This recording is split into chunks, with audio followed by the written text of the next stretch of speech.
What the heck is earnest money and how does it work? Hey guys, I'm Evangelista, New York City, tri-state area real estate broker, and let's just get to it.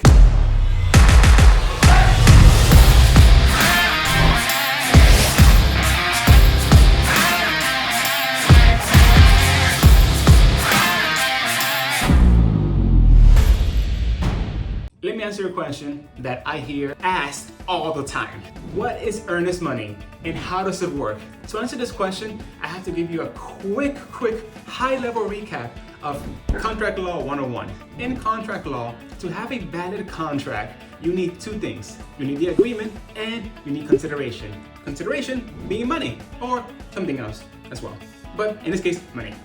For a contract to be enforceable, to be valid, each party must be giving something up to the other. And something must hold them accountable for the promises that are being made. In most cases, this is money for something.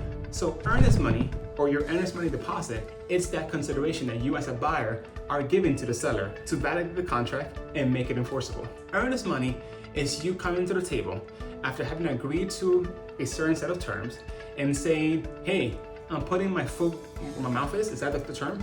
Putting my foot, my shoe, my mouth, whatever it is. I am committing to my promises, and here's some money out of my pocket to ensure you that I will not back out.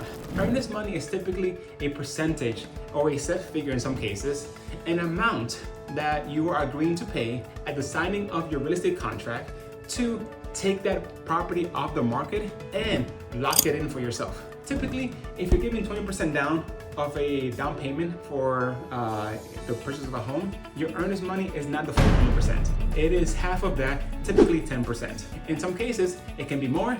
In other cases, it can be less. Earnest money is you showing good faith and you showing that you are willing to do what you have to do to get things done.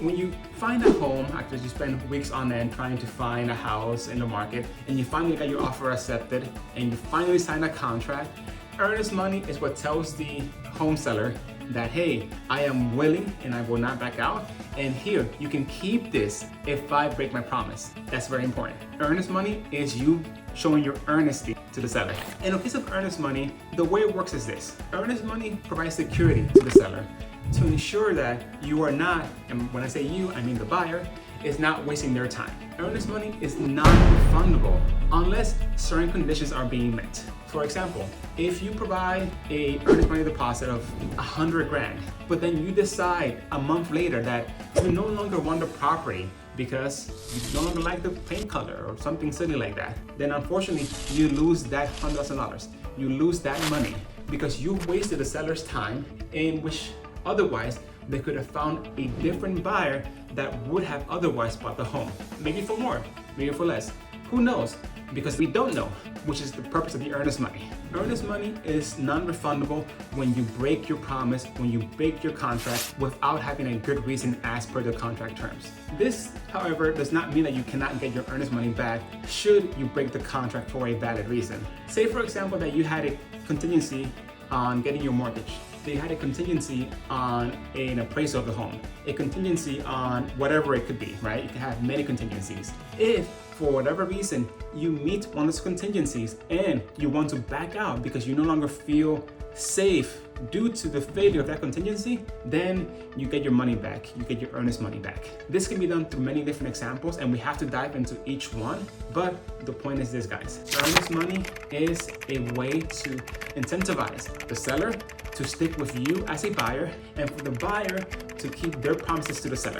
When you make an offer to buy a house, part of that offer is not just the price of the home that you're willing to pay for it. It's not just the down payment and saying that you're gonna get conventional financing or FHA financing. It's you indicating to the seller how much in earnest money will you also put down on the table. As you can imagine, the more earnest money you put, the better and stronger your offer can be. If two identical offers come to the table, one is for $100,000, 20% down, but only $1 in earnest money. And another offer comes to the table and it's actually lower. It's 90 grand and it's 10% down, but 10% also in earnest money, meaning they're putting that same 10% down as earnest money, then that offer to the seller will be much stronger because it shows that that individual buyer is willing to risk more for them. So again, Earnest money is just your way to show your earnesty as a party to a contract, to show that you are committing as a buyer to the seller, and to have the seller take that listing off the market. It is due when contracts are signed, and it is not refundable unless you adhere to the contract terms. So be very careful and use it wisely. If you found value in this video, or if I missed anything that you want to describe or talk about, hit me up in the comments, hit that like button, subscribe, and I'll see you next time. Thanks again.